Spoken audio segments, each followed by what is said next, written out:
এই উম্মত তো এক নেকি দিয়া জান্নাতে যাবে। কয় নেকি দিয়া? একটা নেকি দিয়া জান্নাতে যাবে এই উম্মত। অন্য উম্মতের কথা জানি না আমি, এই উম্মত এক নেকি দিয়া জান্নাতে যাবে।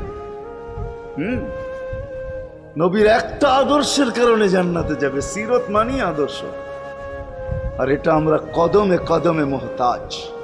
কেননা এই ছোট জীবনটা যদি গ্রহণযোগ্যতা পর্যন্ত পৌঁছাইতে হয় আল্লাহর কাছে, চাই নারী হই, চাই যুবক হই, চাই বৃদ্ধ হই, যেই মানুষই হই না কেন, যেখানেরই হই না কেন, যেই বাসারই হই না কেন, যেই বর্ণেরই হই না কেন, যেই পেশারই হই না কেন, যেই সোসাইটিরই হই না কেন, এই জীবনটাকে যদি গ্রহণযোগ্যতা পর্যন্ত পৌঁছাইতে হয় কার কাছে? দুনিয়া আলাদের কাছে না, মালিকের কাছে, যিনি এক ফোঁটা পানির থেকে অস্তিত্ব দিছেন, যার কাছে আবার আমাদেরকে ফিরা যেতে হবে।